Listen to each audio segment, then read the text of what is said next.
Oh, are we going? Are we up? Let me just check this out here. As usual, when we're getting started with a live video, I need to check it out. I always want to do a checkup. Let me just start with a live video. I need to check it out. I always want to do a That sounds good. Looks like we're good. I've got the live chat pulled up here, just so I can see when people come into the chat, since this is a live video. Okay, we're good. Wow. It's been a while since I've been able to sit down at my computer and do a proper live video from my computer, personal computer desktop. Everyone, I am Nicholas Villars. I am one half of the synth pop new wave duo known as Super Divorce. We are from Lebanon, Ohio. We have a new album. It's called Action Figures. You can listen to it on Spotify. You can go to superdivorceme.com and pick it up on CD, cassette tape, or vinyl record. And please do so. And also please pick up a Super Divorce Rules t-shirt so you can show everyone that you think we rule. Because how many other synth pop groups are doing what we're doing right now? Videos like this. Coming to you live at 3 in the morning. Because I wasn't able to get to it earlier today. Had a lot going on. It was a busy day today.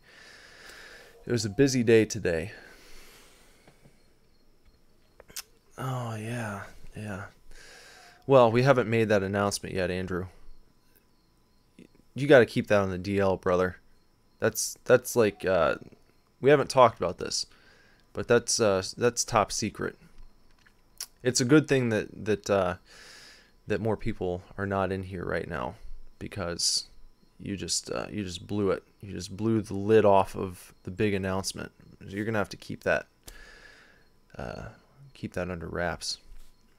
Don't go around telling people that, because then it's gonna ruin the surprise. Well, I decided while I was doing this video, I'd go ahead and have an odd side beer me beer. We drank this on the episode of the Super Divorce Supercast that we just recorded a few days ago that I've not had a chance to put up yet. You see, I've been in a bit of some dire straits with my computer over the past several months. Finally got things ironed out for the most part. The only problem is after reinstalling Windows, after doing a fresh install and getting all my programs back up and running again, for some reason my editing program is rendering at an incredibly slow speed, and it's a real bummer. And so it's like taking forever to get anything done. Of course, you know, there's always got to be a hiccup of some sort. There always has to be some challenge to be overcome, but that's okay, because that means we learn and we get better. So tuck that into your breast pocket and take it with you, that little nugget of wisdom. Here tonight, I wanted to sit down and go over this article that I found from our friends over at Coffee with Kenobi. Real quick, I'm going to address this question. Andrew asked if it might be video card drivers. No, it's not. All the drivers are up to date. Everything's good to go. All Windows updates are good. All the editing programs that I'm using are up to speed. I've tried tweaking things, tried messing around. So there's something going on. You know, so much of this stuff is just troubleshooting. Just a little of this, a little of that, and then it ends up being something really stupid. Just like what happened with the plugin issue, you know. I don't even want to talk about that right now, but computers, right? You know, PCs, personal computers, PCs.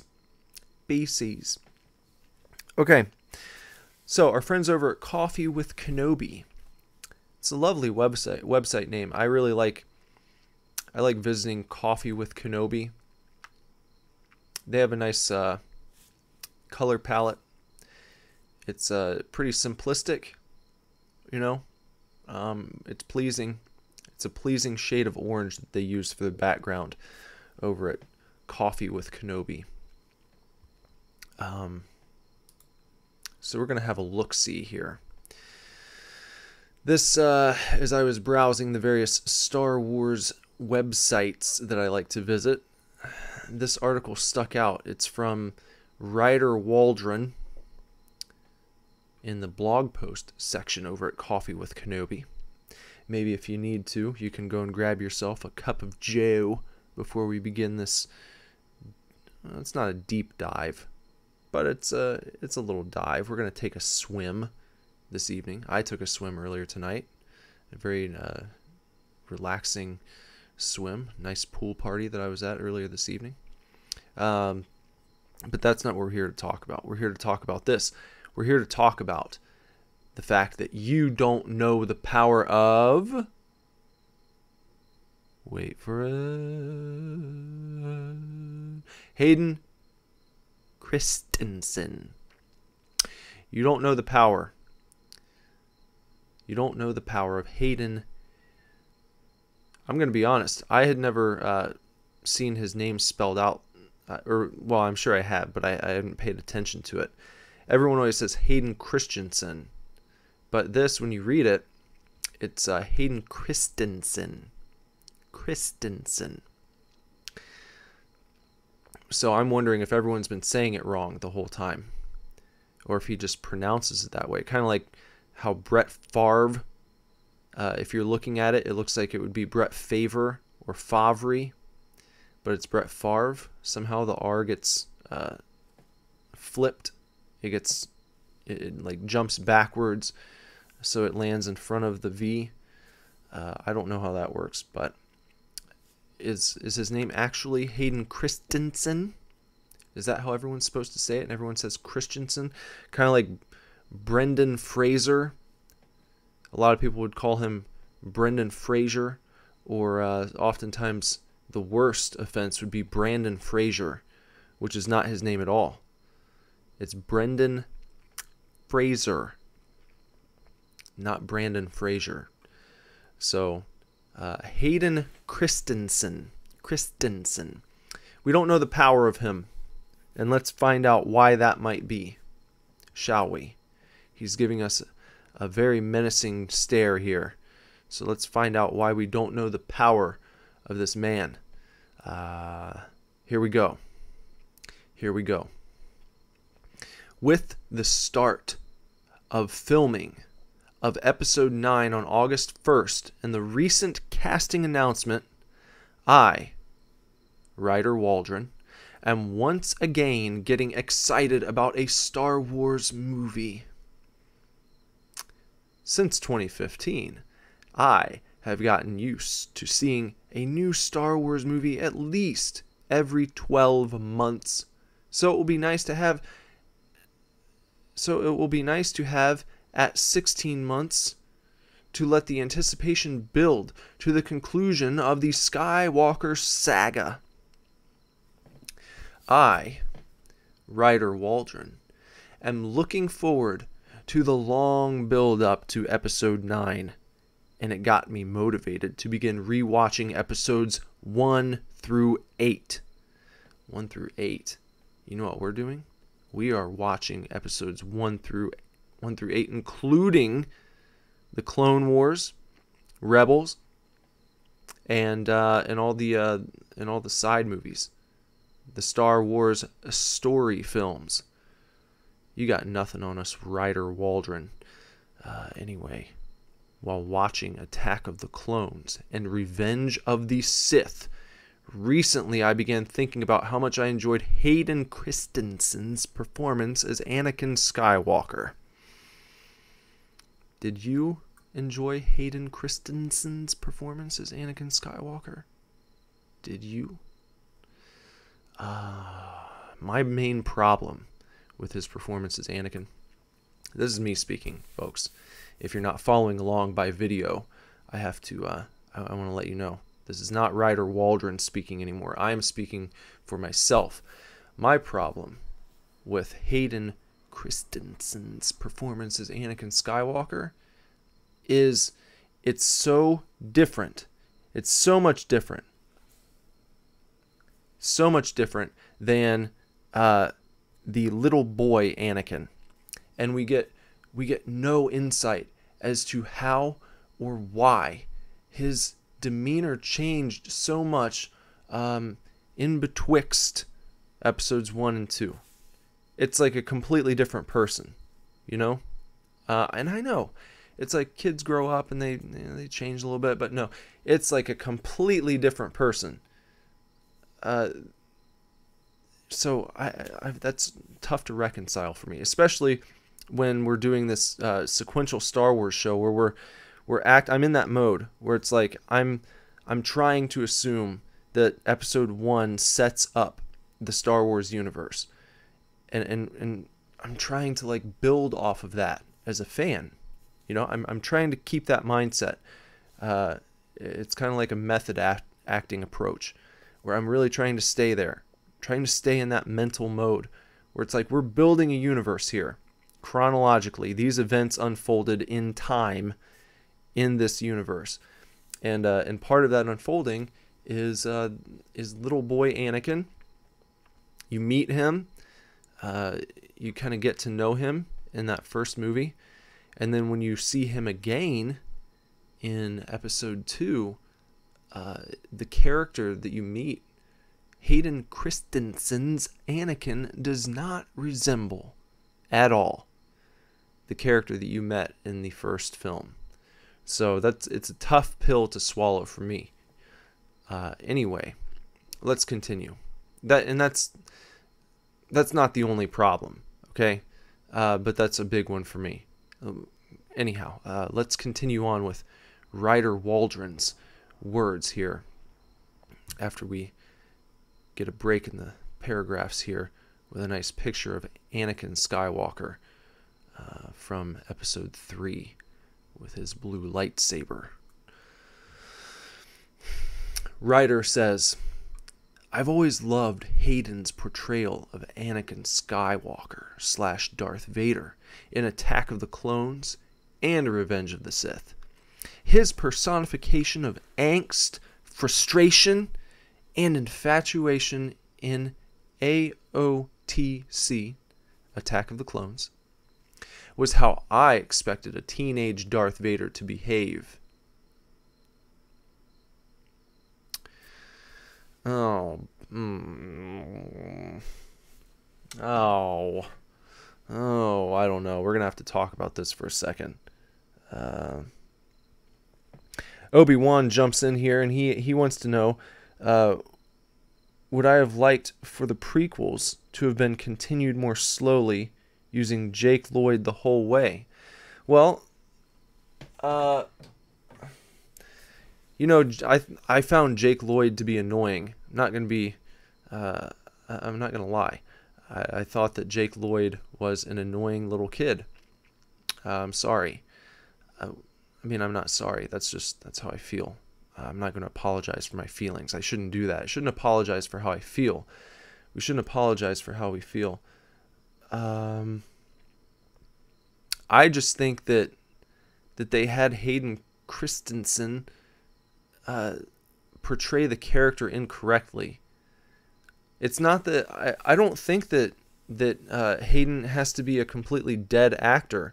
You know, I mentioned this on our overview episode of, I believe it was of episode 2, where it's like you see Hayden and Natalie Portman like horsing around on set, having some fun, and it's like I don't think that he's just he's not a mannequin all the time.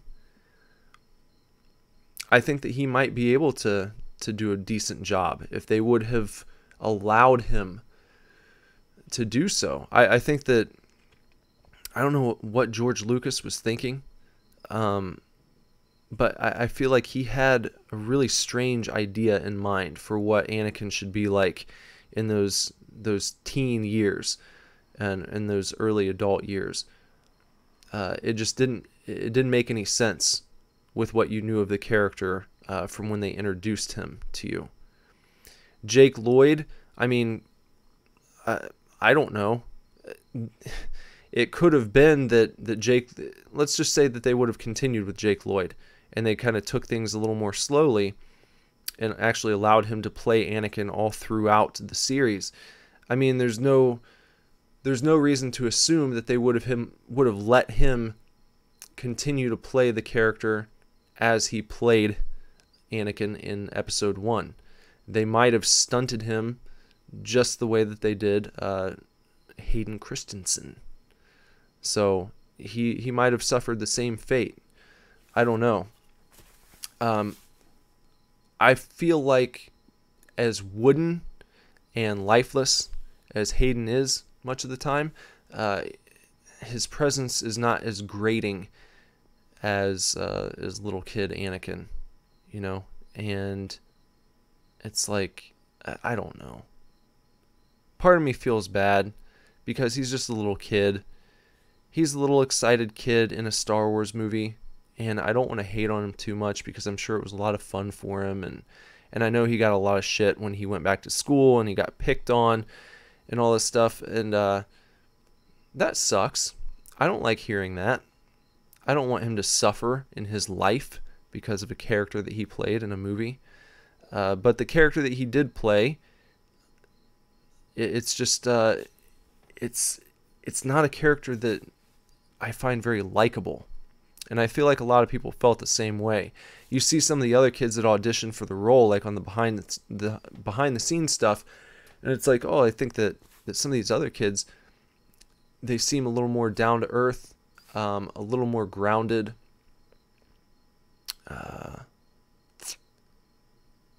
maybe a bit more somber in their presence, which I feel is what is, I guess, I think that that's a bit more appropriate for the character of Anakin. So, I don't know. Andrew said that he did not, he doesn't think that he would have liked for Jake Lloyd to continue throughout the whole series. Andrew says in his opinion, Episode 1 should have an older Anakin, and 2 and 3 adult. Obi-Wan, you think that Jake Lloyd has schizophrenia now? Is that right? That's not good. I hope that I don't know. I hope that's a rumor. I don't want him to have schizophrenia. I just don't think he's... I just didn't like him as the character of Anakin Skywalker. He might have been good as Dennis the Menace or something, but as Anakin playing that character, trying to do Anakin things in the Star Wars universe, it just didn't register with me. It was not good. Okay, so back to Ryder's article here. He said that Hayden Christensen's personification of angst, frustration, and infatuation in Attack of the Clones was how he expected a teenage Darth Vader to behave. I mean, I don't disagree completely, but I don't know that, let's say, if you just watched A New Hope, you watch Episode 4, you see Darth Vader, and you kind of imagine what was this guy probably like as a teenager. Do you get in your mind an image of Hayden Christensen's portrayal of Anakin in Episodes 2 and 3?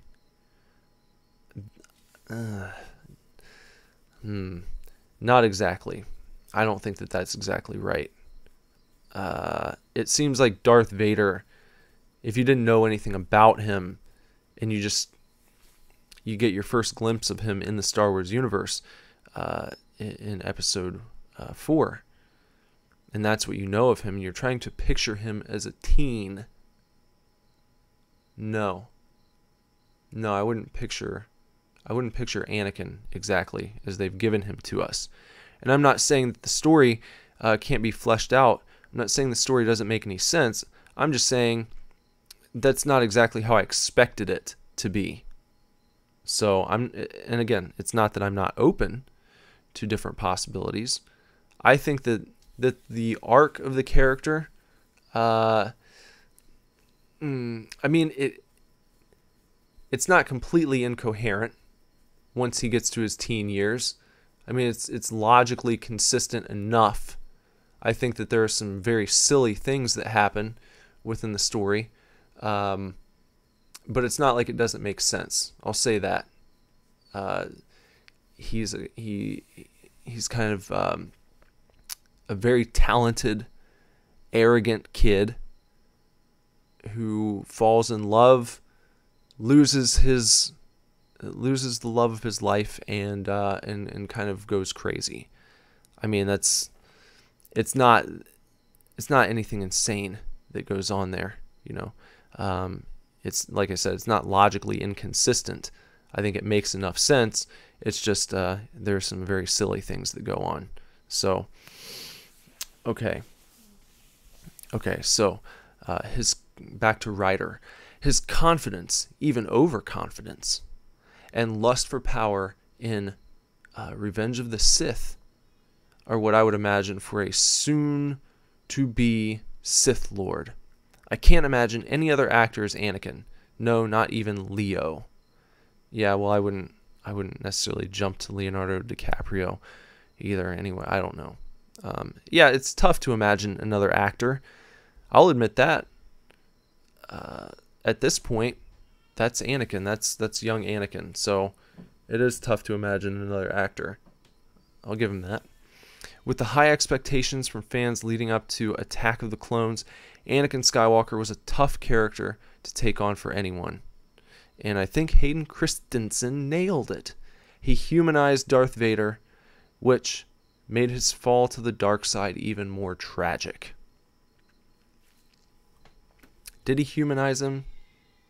Or did he just make him whiny and annoying and kind of creepy when it came to Padme? I mean, I guess those are human traits. But usually when people talk about humanizing a character, what they mean is that the character became someone that you could identify with and you could sympathize with. I don't think many people are sympathizing with Anakin throughout those movies. He kind of he's kind of off-putting, I think, to a lot of people. Ryder goes on, "It is hard for me to pick my favorite Hayden Christensen moments, but much like Anakin, I'm going to try to do the impossible." So, let's see what he has got for us here. Andrew says that Hayden did not humanize Anakin. No, I don't think he did. I don't think so. Was that Hayden's fault? Exactly. I think he was just given a wooden character to portray, a mostly wooden character, and then the parts that were allowed to come to life were mostly whiny and arrogant, and that's it's tough to get people on your side when that's the type of character that you've been told to portray. That's the character that you're told to use your acting chops to bring to life. So here's Ryder Waldron. Here's Ryder Waldron's favorite Hayden Christensen moments when he's playing Anakin Skywalker. These are just bullet points, so he does not have them ranked by number or anything. We'll go through these real quick. And just for the record, Andrew said it's not Hayden's fault. I kind of agree. Marching into the Jedi Temple on Coruscant after becoming Darth Vader. This scene, with the clone troopers following him, sets up the final act of Revenge of the Sith perfectly. Is that true? My fellow chat members, do you think that is accurate? Is that true? Does him marching into the Jedi Temple on Coruscant after becoming Darth Vader, does that perfectly set up the scene with the clone troopers following him? What do you think of that? I don't know. What else? Holding and talking with his mother Shmi as she was dying in his arms. I love the intensity of Anakin's emotions, going from pain and anguish to anger. Oh, I could just commit genocide. You know?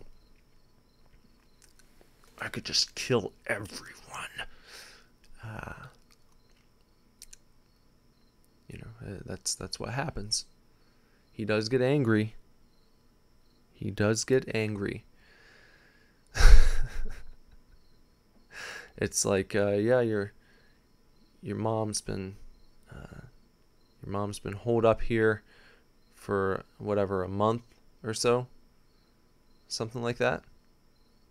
Somehow she stayed alive the whole time, but then when you show up, she dies. So maybe you have yourself to blame. Maybe your presence is just like such a bummer and such a drag that it killed your mom. You came to see her and she was just like, oh God, no, no, no, no, no, no, no, no, no, no, no, no, no, no, and then she dies. Let's see. Talking to Padme on Tatooine after Shmi died. Anakin has the sadness of a child, even though he desperately wants to be a grown-up.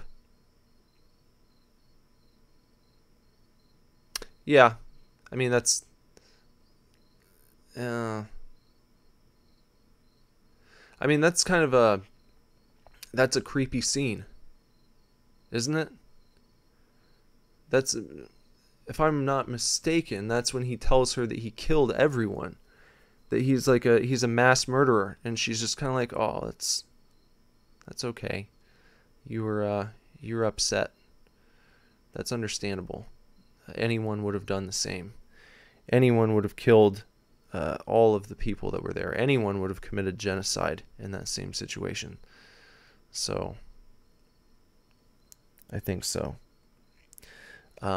The scene on Mustafar with a tear running down his cheek. Heartbreaking. Is that heartbreaking? Viewers, I would like to know if you think that is a heartbreaking scene with the tear running down his cheek.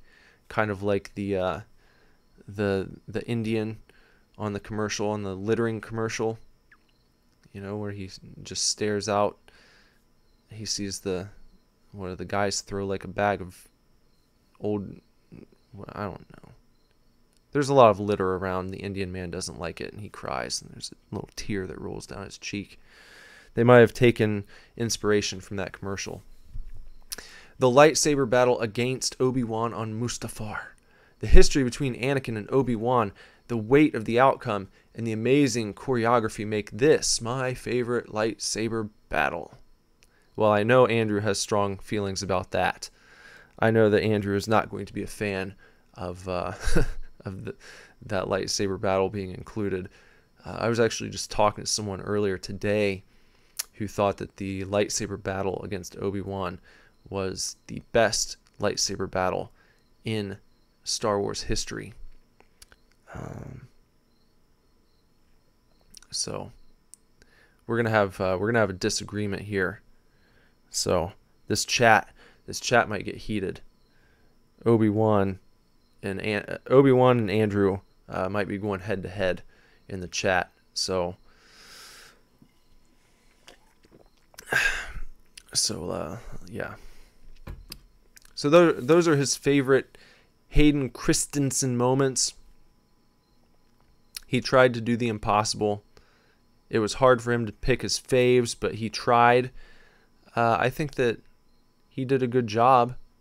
I don't necessarily agree with him on everything, but he did it.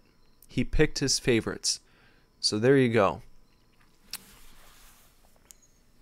There you go. Those are Ryder Waldron's favorite Anakin moments from episodes 2 and 3. Hayden Christensen's on-screen performance isn't what I like best about him, though. His humility and grace are what really make me appreciate him. I was proud to be a fan at Star Wars Celebration Orlando last year when Hayden was welcomed so warmly to the celebration stage. He seemed almost a little embarrassed by the outpouring of love from the fans, but he deserved every bit of it. By all accounts of fans who were able to meet him for pictures or autographs, he was very polite and friendly, and we need more people like him in the Star Wars community. I can agree with all of this. This is good right here. This is all good. That's all good stuff. You know, it's like it's like, I'm trying to think of this, how to put it correctly. Hayden Christensen, it's like when he first came on the scene, he got a lot of hate. And people kind of still look back and they're like, meh, no, not the best, not the greatest. But I think that because they took the character that he kind of got started and continued developing it with the Clone Wars show and kind of fleshed things out a little bit, is that his version of Anakin, it kind of it gained a little more renown retroactively after that series came out, because people see Anakin in the Clone Wars show, and people that are a fan of it, I feel like they look back, they see Anakin from episode 3, and it kind of gives them warm and fuzzy feelings a little bit. They're like, well, he might have gotten a raw deal. If they would have made movies of the Clone Wars, like live action movies of the Clone Wars stories, he might be universally loved these days. But I feel like where he is he's in the position now, even with fans who hated his version of Anakin in episodes 2 and 3.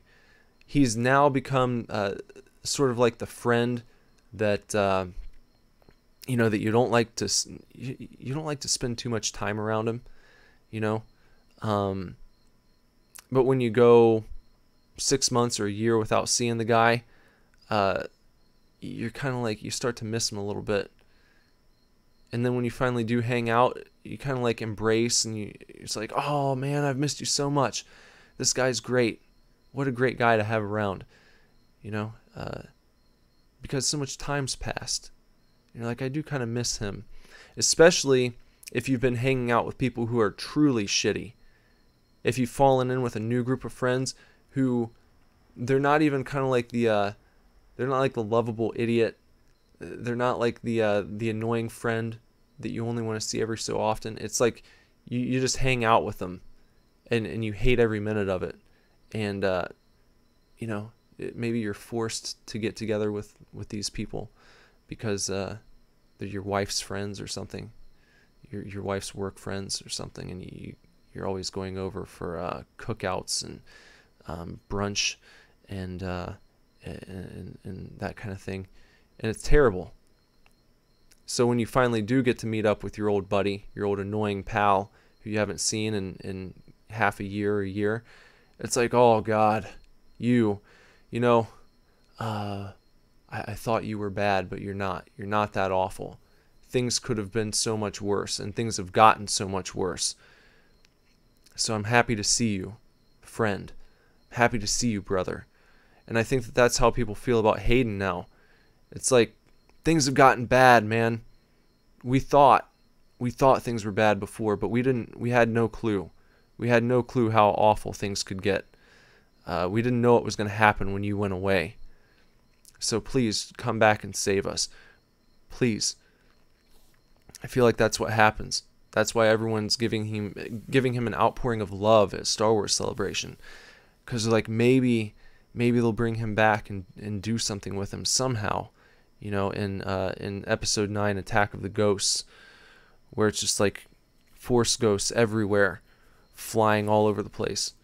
Or maybe they'll do like a new trilogy of Obi-Wan and Anakin as Force ghosts, just going out on buddy cop missions, flying across the galaxy. They could be fighting other ghosts. It could be like the spooky adventures of Anakin and Obi-Wan, and they're ghostly, and they could do something like that. So, back on the chat, Andrew was telling Obi-Wan to stay tuned for the Revenge of the Sith review when we get there. That's going to be quite a while, though. We've got to get through the entire Clone Wars first. So please look forward to many episodes of sequential Star Wars before we get to Episode 3. Yes, let's see, though. All right, here he is. There's our boy. There's Annie. I hope that Hayden Christensen will continue to be fully embraced by the Star Wars fandom. At the end of Return of the Jedi, Anakin never got to impart any wisdom to Luke. But I'd love to see Hayden Christensen pass on what he has learned to the new generation of Star Wars stars. Star Wars stars. Also, since 2015, we've been able to see a wizened, wizened Princess Leia, Han Solo, and Luke Skywalker on screen. Why not Anakin Skywalker also? Thanks for reading my blog. Feel free to contact him on Twitter at Ryder with a Y, Ryder Waldron DDS. I wonder if he's actually is he actually a dentist? Email me at ryderw@coffeewithkenobi.com or listen to him on Idiot's Array, which might be, I guess, like a podcast. They said, this is the podcast you're looking for. Well, I think that the podcast they're looking for is the Super Divorce Supercast. But we can agree to disagree on that one. So there's Hayden. There's our boy. There's Annie. Annie, are you okay? I don't know. I hope he's okay. I hope he's okay enough to come back for Episode 9. I really hope so. I want to see him in there. I do. I don't care how they do it. I think it could be a good moment. That's all we have left. We can just hope for good moments. It's gotten to the point of being like the WWE now. You just have to hope for good Star Wars moments. I don't even know if we can hope for a good movie in general, but we can hope for a few good moments in the next Star Wars film. That might be all that we get. I hope I'm wrong. I hope it's a great movie. I hope it's the best Star Wars film ever made. I really do. I don't want it to tank. Rian Johnson's not in charge. So let this do 10 times as much at the box office. Or let it do 10 times more at the box office than The Last Jedi did. And then let them look at that and say, maybe we should give J.J. Abrams a trilogy. And maybe we should fire Rian Johnson. That'd be something good to do. They could try that. Could explore that option.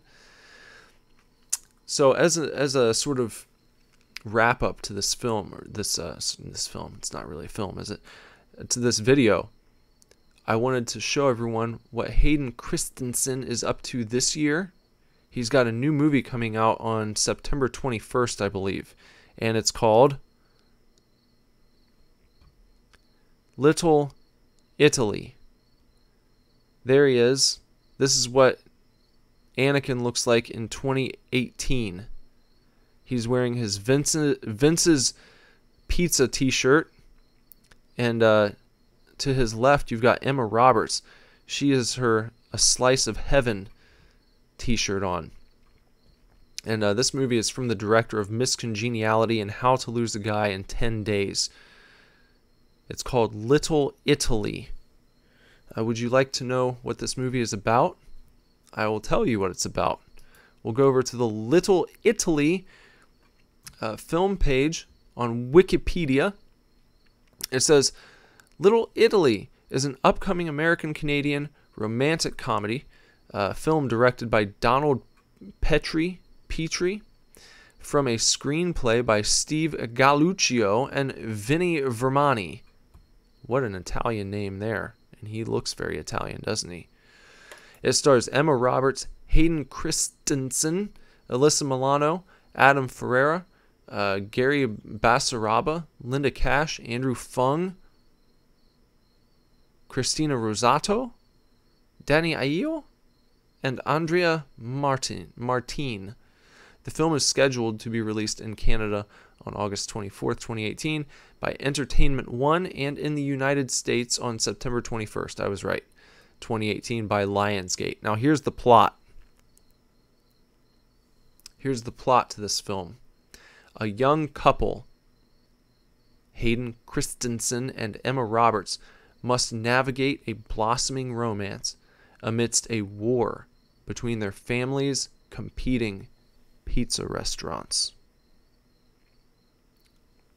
So, that is what Hayden is up to these days.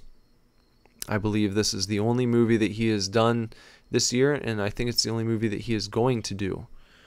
I can double check that right now. Let's look at his filmography. Oh no, he was in a movie called The Last Man.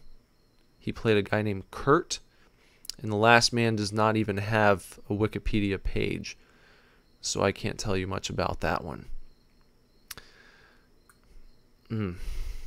So I think Hayden needs Star Wars just as much as Star Wars needs him right now. And I hope it happens. I do. Let's make it happen. So he doesn't have to make this face. This is how he's going to look if his career keeps going the way it's going. He needs to come back. They need him back. And he needs Star Wars again.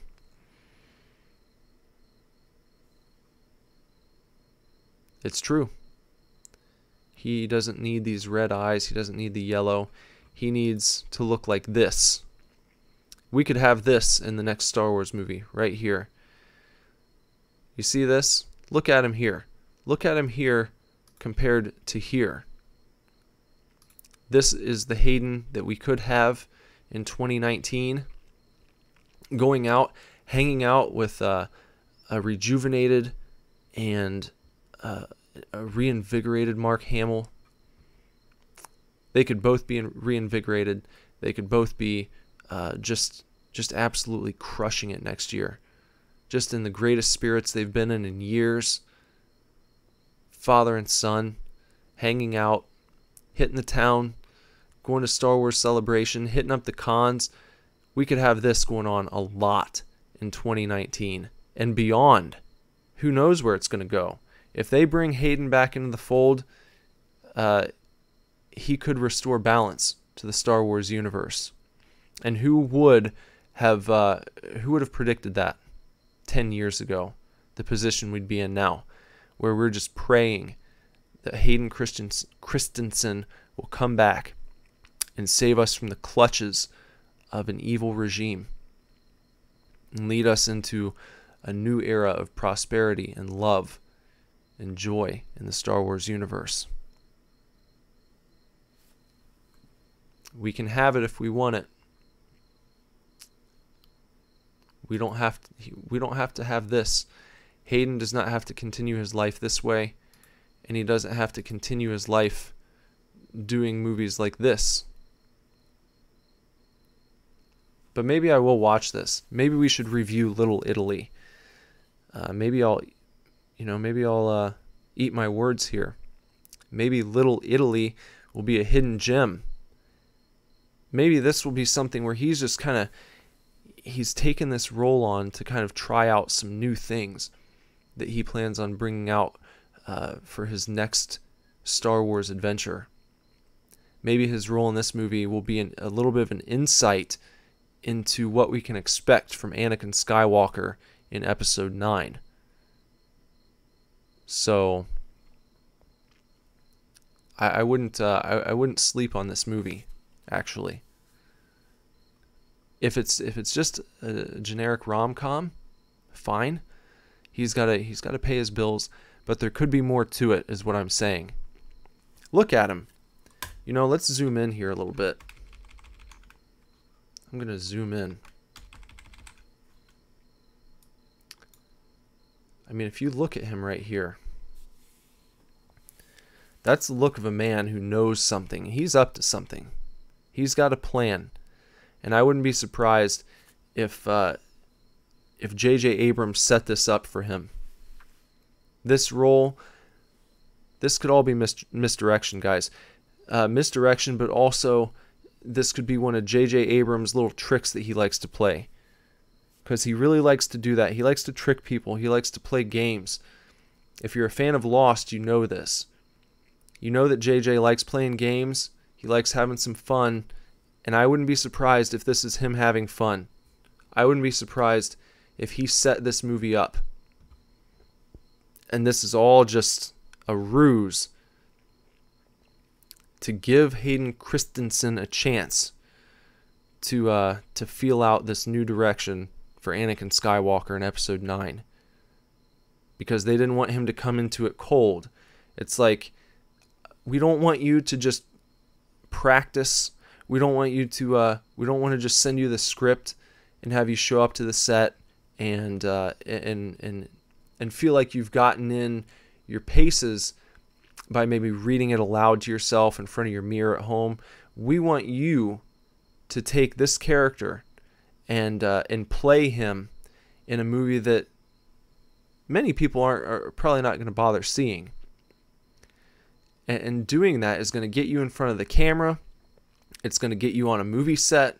It's going to allow you to become Anakin again on set, in front of cameras, hearing action and cut, and really going through the process of making a movie again as this character, newly rejuvenated, with a new twist, with a bit more sass and spunk. And that's why he's smiling right here. That's why he's smirking. He's like, I know something that you guys don't know. And that is that I'm about to play the character that I should have been allowed to play 15 years ago. It's happening now. Better late than never. That's what I think. Obi-Wan says, is it not just going to be Romeo and Juliet? Andrew says, but with pizza. Yeah.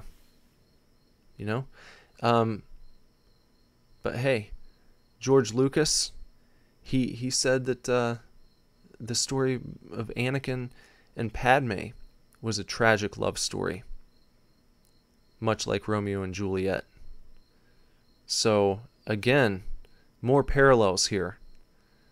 You're starting to see how this all fits together. I hope that you're starting to see this. Does that make sense? Does that make sense? Are you starting to see how all these pieces are just fitting together? And look at Emma Roberts. I mean, does she look like someone a little bit? She looks a little bit like Natalie Portman, doesn't she? So she knows. She's in on it. They couldn't get Natalie Portman because that would have been much too obvious. And people, it wouldn't have been a theory anymore. It would have been confirmation. But this gives them plausible deniability to put Emma Roberts in here instead of Natalie Portman. But it might as well be Natalie Portman. you know, Emma Roberts could have played Padme, and everyone would have been fine with it. That's not what happened, but I'm just saying. I'm just saying. So I think that I think we've really stumbled upon something tonight. I want everyone to go and think about what we've learned here. See if you can flesh this out at all. If you have any ideas, if you think I've missed anything, if you have any new revelations, please let me know. Leave them in the comments section here. We will write back. We will we'll try and sort this out together and see what we can divine through our united efforts here. So I really look forward to seeing where this goes. We're going to have to do a Little Italy review when the movie comes out.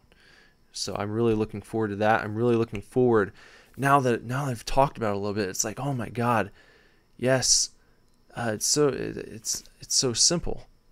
You know, it's hidden in plain sight, guys. I cannot wait to see this movie, to see